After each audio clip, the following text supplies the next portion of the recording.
남은 선택은 하나입니다. 코어 구역으로 내려가겠습니다.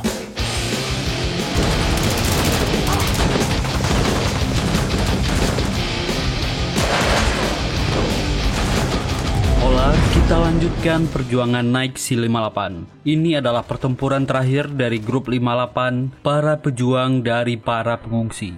Melawan diskriminasi dan ketidakadilan, melawan grup penguasa dunia baru, Chonmyong. Untuk dunia yang lebih baik, grup 58 akan melakukan segalanya. Yuk kita gaskan!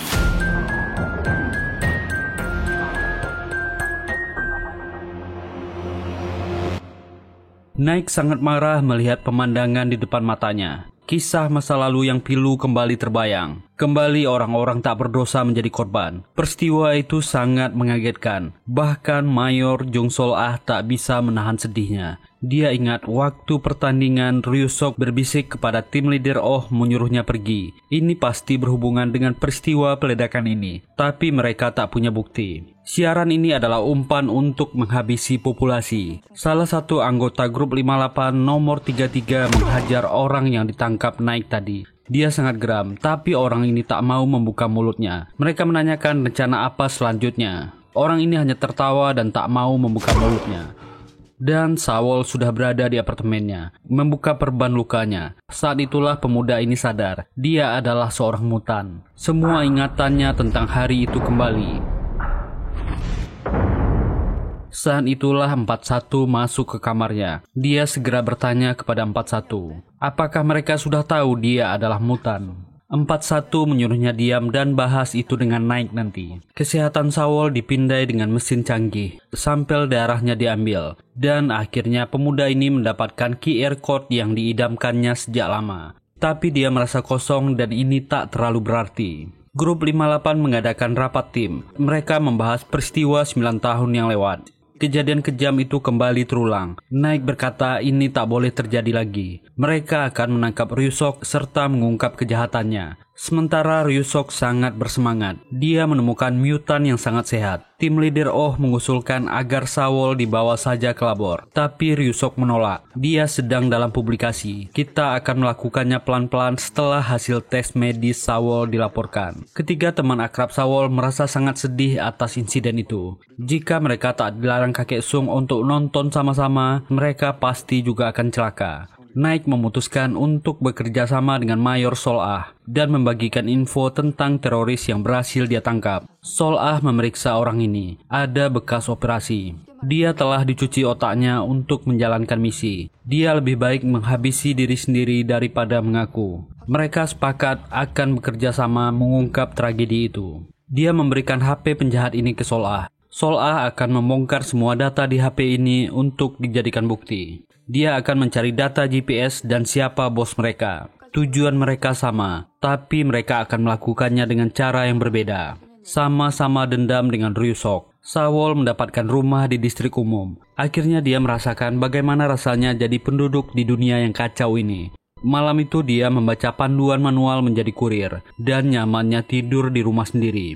Pagi datang dan dia terbangun. Ternyata Sol-ah sudah menunggu di ruang tamu. Nunanya sangat senang melihatnya. Song-ah pasti bangga padanya. Sawol bertanya, apakah Nunanya tahu dia seorang mutan? Sol-ah memperingatkannya, dia harus berhati-hati mulai sekarang. Identitasnya sebagai mutan telah terekspos. Tim leader Oh menemui Ryu-sok yang sedang dirawat. Tim leader Oh melaporkan, sampel darah Sawol waktu tes medis sudah dibawa ke lab.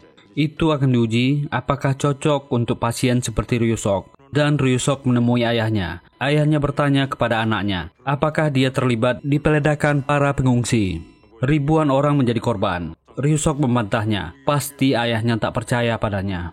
Jae-jin yang sudah kesal menyuruhnya mempercepat relokasi. Kali ini dia tak boleh menundanya lagi. Itulah hari pertama Sawol bekerja. Dia mencari naik Si-58 dan berjanji akan menemuinya sepulang kerja. Sawol naik ke truknya dan takjub melihat fasilitas dan peralatan truk yang mewah itu. Semuanya lengkap. Ini adalah hari pertamanya mengantar. Di jalan dia melihat pelang tanda untuk memperlambat kendaraan. Sawol tahu teman-temannya sudah menunggunya. Ketika temannya sangat gembira melihat Sawol, mereka bersorak senang.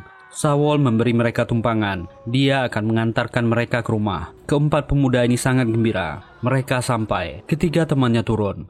Sawol melanjutkan perjalanannya ke distrik umum yang gerbangnya dijaga tentara. Dulu dia harus menyusup untuk masuk. Dan Sawol memulai pengantaran demi pengantarannya dengan canggung. Dia sudah dikenali sebagai pemenang. Anak-anak dan para penduduk distrik umum menyambutnya dengan heboh. Dia melewati hari pertamanya sebagai kurir dengan susah payah. Tugas hari itu selesai. Sawol menemui Nike di sasana latihan. Sawol kaget, ternyata ada ruangan rahasia di dalam. Nike pun mengatakan orang di dalam tadi adalah komplotan penjahat yang terlibat insiden Song Ah. Dia menceritakan ribuan pengungsi yang tewas ketika dia bertanding. Sawol sangat shock dan bertanya kenapa. Nike pun menjelaskan, Chonmyong Group lah di balik ini semua. Ada grup rahasia yang akan mengubah diskriminasi ini. Dia adalah ketuanya. Apakah dia mau bergabung atau tidak itu keputusannya. Hari relokasi semakin dekat. Sol Ah menyerahkan data penduduk berikut data medisnya kepada Ryusok. Hari itu Mayor Sol Ah bertemu dengan Nike dan memberikan HP milik si penjahat yang sudah mereka bobol. Bukti penculikan dan peledakan valid, tapi tak ada bukti yang menyebutkan Ryusok terlibat. Tak ada GPS dan titik kumpul dari para penjahat ini. Sol Ah melaporkan tentang rencana relokasi pemerintah. Ryusok pun sudah mendapatkan data medisnya, meminta Nike mempercepat misinya. Mereka harus mendapatkan bukti Ryusok terkait dengan ini. Inilah rencana Nike. Mereka berpura-pura membebaskan orang ini dan melakukan baku tembak.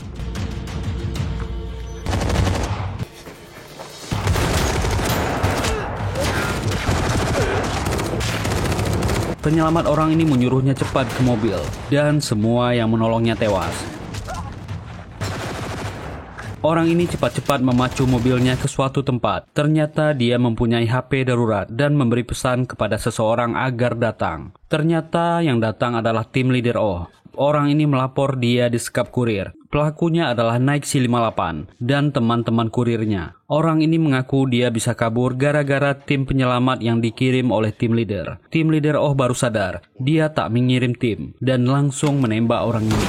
Tapi itu sudah terlambat. Nike sudah di sana. Ini taktik mereka untuk melacak orang ini dan berhasil menjebak tim leader Oh. Itu sudah cukup sebagai bukti. Tim leader Oh tak bisa mengelak lagi. Mereka memeriksa tengkuknya. Orang ini juga sudah dipasang bom di kepala dan memborgol tangannya. Mereka menginterogasinya tentang Ryusok dan di mana anak-anak yang mereka culik. Karena tak mau menjawab, Nike mengancamnya.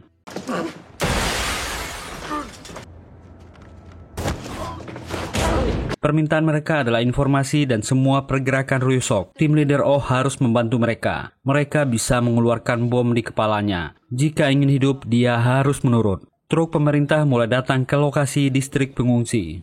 Mendata para pengungsi yang ingin pindah. Mereka wajib uji kesehatan dan data medis terlebih dahulu. Banyak penduduk yang divaksin. Tim leader Oh ternyata sudah dilepaskan. Ryusok melakukan pengujian dengan sampel yang diambil dari Sawol. Ke para penyintas yang memiliki penyakit yang sama dengannya. Orang ini membaik. Dan rencana grup 58 dimulai. Sawol yang sudah setuju untuk bergabung mendapat pesan. Juga para kurir lainnya. Ternyata kadar pemurnian udara dipalsukan oleh para truk dari Chonmyong Group. Truk-truk ini akan rutin melakukan pemurnian udara di distrik umum. Tapi mereka melakukan sebaliknya. Malah menambahkan kadar zat polusi berbahaya di udara. Di pertemuan itu Nike memberitahu Sol Ah. Mereka sudah mendapat bukti truk-truk dari Chonmyong malah mencemari udara. Tim leader Oh yang sudah menjadi mata-mata mengirimkan pesan. Agenda kegiatan Ryusok di luar distrik inti. Hari itu Ryusok akan mengunjungi tempat pendaftaran para pengungsi yang sedang melakukan tes kesehatan. Semua anggota grup 58 sudah bersiap dengan senjata lengkap menyambut kedatangan Ryusok. Mereka sudah bersiap di posisi masing-masing. Sementara Sol Ah datang ke distrik inti. Orang-orangnya melakukan sabotase meretas sistem dan meledakkan server supaya truk-truk otomatis yang sedang bergerak mencemari udara berhenti. Sol Ah ternyata menemui CEO Ryu Jae-jin membawa barang bukti melaporkan anaknya. Dan Nike mulai menembak ketika melihat ada kesempatan baik untuk menghabisi Ryusok. Tapi ternyata tim leader Oh mengkhianatinya. Salah satu anak buahnya menodong Nike. dan baku tembak brutal terjadi.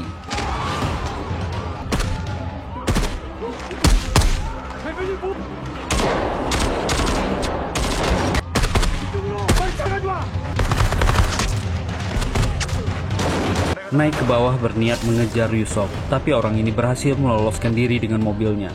Mobil itu anti peluru.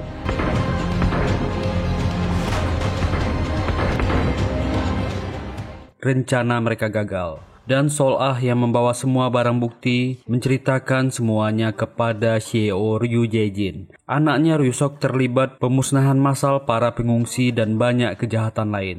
Jae-jin melarang tentara ikut campur. Dia akan membereskan ini sendiri. Dan identitas Nike C58 dan para kurir yang lain terekspos. Tim leader Oh membocorkannya. Ryusok sangat marah. Ternyata ada grup berbahaya yang bersembunyi di perusahaannya sendiri. Bocah mutan juga tergabung bersama mereka. Ryusok pun geram. Mereka bertahan hidup berkat Chon Myung, tapi malah melawannya. Grup 58 berkumpul, dan Sol-ah memberitahu semua barang bukti sudah diberikan ke CEO Ryu Jae-jin. Dia bersama presiden akan membereskan masalah ini. Tapi grup mereka sudah ketahuan. Mereka mau tak mau harus bersembunyi untuk sementara. Sol-ah kembali ke markasnya. Dia memberi pesan kepada Sawol agar berhati-hati dan menjaga dirinya. Ryusok dan seluruh pasukannya mengejar ke markas grup 58. Tapi mereka sudah menghilang. Grup 58 sudah melarikan diri. Mereka mencopot GPS di setiap truk agar tidak terlacak. Ryusok memberi perintah.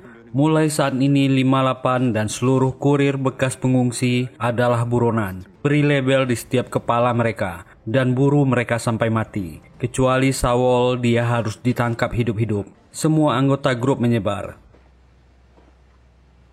Ternyata kakek Sung adalah kenalan lama dari CEO Ryu Jae-jin. Ternyata kakek Sung dulunya adalah peneliti awal Chon Myung Group. Bahkan teknologi air core awalnya adalah idenya. Kakek Sung menyalahkan Jae-jin yang gagal mendidik anak. Dia harus membereskan ini. Jae-jin mengaku bersalah, terlalu memanjakan anaknya. Dia berjanji ini akan berakhir. Sementara orang-orang yang sudah disuntik vaksin waktu tes kesehatan mulai sakit.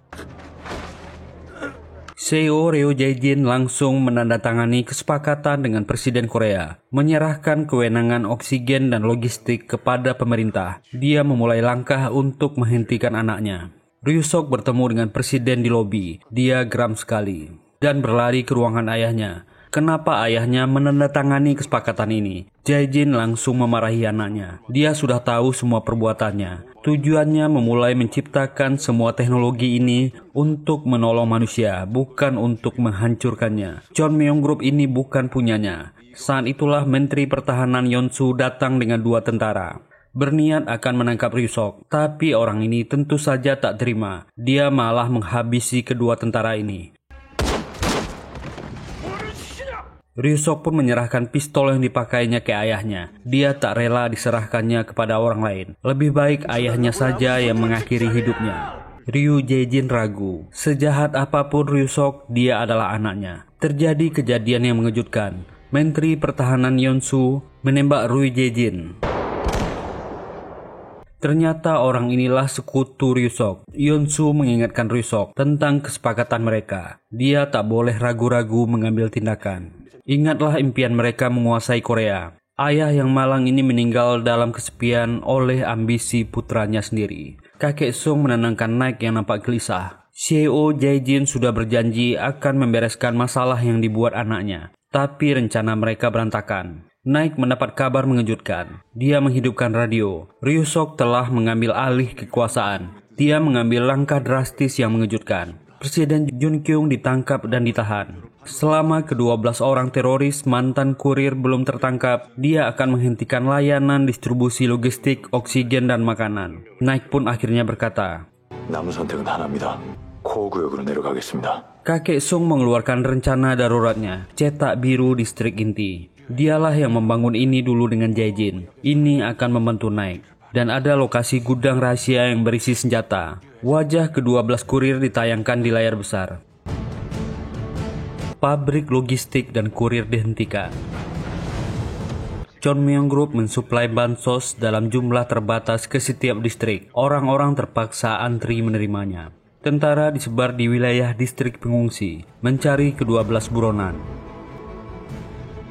Dan naik beserta Sawol sampai di wilayah terpencil. Ini adalah gudang khusus sesuai cetak biru yang diberikan kakek Sung. Semua suplai senjata tersedia sangat banyak di sana. Sementara Mayor Sol Ah bingung langkah apa yang akan diambil. Sebenarnya yang disuntikan waktu tes kesehatan ini bukanlah vaksin, tapi adalah virus. Setelah masa inkubasi selesai, semua pengungsi yang divaksin akan segera sakit parah dan meninggal. Korban-korban berjatuhan. Kakek Sung dan Jae Sung melihat para pengungsi berjatuhan dan meninggal. Kakek Sung segera menyadari itu adalah wabah. Itu bukan vaksin, tapi virus yang disuntikkan. Jae Sung langsung panik. Sang Jin dan Sang Jun sedang dalam antrian vaksin. Kakek Sung segera kembali ke bengkel, membunyikan lonceng tanda bencana.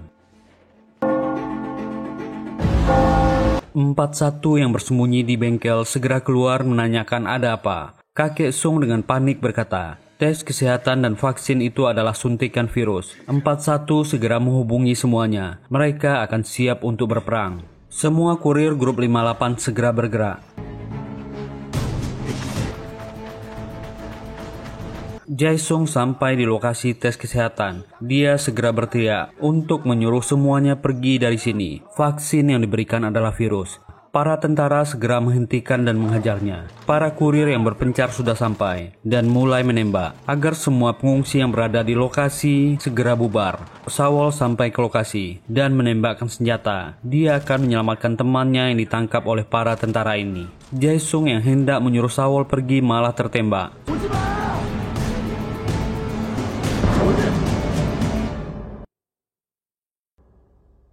Sebelum meninggal, dia masih sempat menyuruh sahabatnya lari, dan Sawol tertangkap. Segera dibawa pergi. Ryusok sangat senang mendengar kabar. Sawol, si kurir mutan, telah tertangkap hidup-hidup. Sersan Lee melapor kepada Sol Ah, yang masih ragu-ragu mengambil tindakan. Adiknya Sawol telah tertangkap dan dibawa ke kantor pusat Chonmyong. Beri mereka perintah. Mereka sudah siap.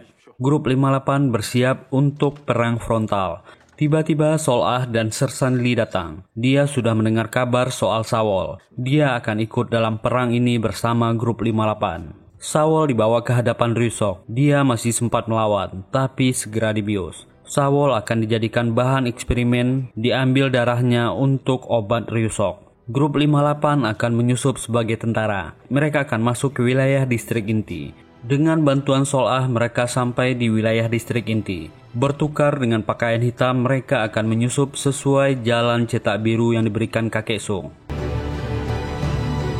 Hanya ada satu cara untuk masuk ke distrik inti. Terobos dari atas menggunakan tali ke bawah, karena semua atapnya adalah 3D visual. Dan perang itu dimulai. Grup 58 menyerbu dari atas. Baku tembak dengan senjata otomatis dimulai.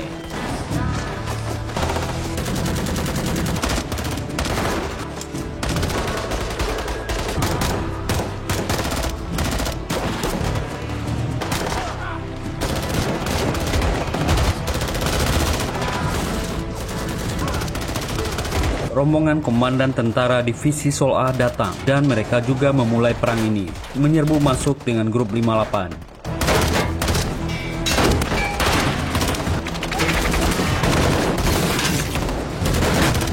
Mereka berbagi tugas. Komando Sol Ah akan menyelamatkan presiden dan Naik akan mencari Ryusok. Sementara itu Ryusok akan memulai transfusi darah langsung dari Sawol. Dia tak akan ragu lagi. Asal ini bisa memperpanjang hidupnya, dia akan melakukan apa saja. Anggotanya segera melapor bagaimana keadaan di luar. Mereka sudah diserbu. Dia panik dan menanyakan di mana tim leader Oh. Ternyata orang ini ingin melarikan diri sendiri, tapi dia terlambat. Aliran listrik dimatikan, mereka terkepung dan dihabisi.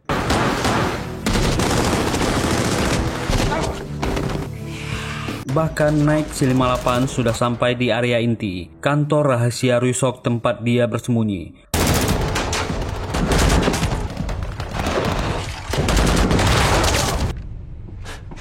Ryusok sangat marah melihat Naik. Dia tak membuang waktu lagi. Segera membawa Sawol dari sana. Komando Sol Ah berhasil masuk.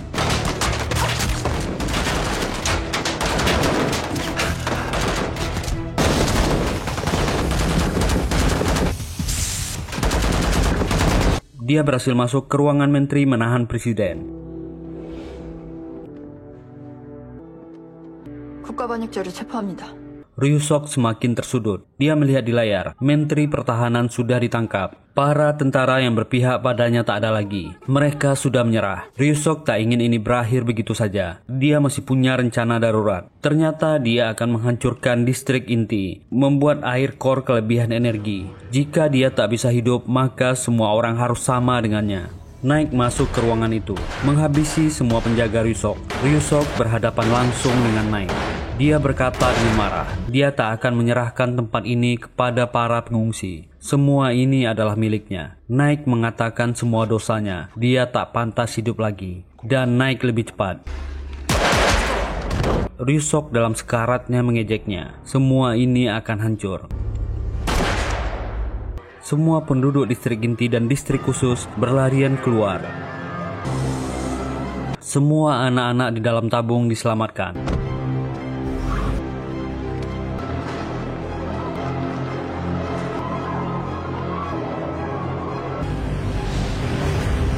Tempat itu akhirnya meledak. Untunglah para penduduk distrik inti dan para pekerja distrik khusus berhasil keluar dari sana. Misi mereka meruntuhkan kekuasaan dunia baru berhasil.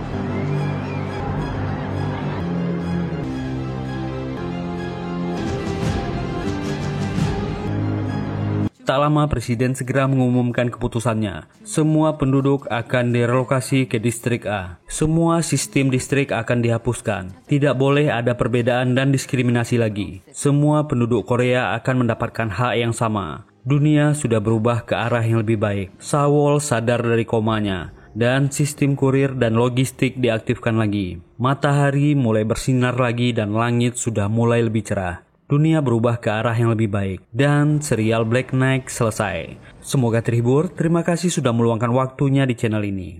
Kalau nggak keberatan, mohon dukungannya untuk kami. Silahkan tekan tombol like, subscribe, dan nyalakan loncengnya. Kita jumpa lagi di video berikutnya. Semoga tetap sehat dan jangan lupa bahagia. Bye.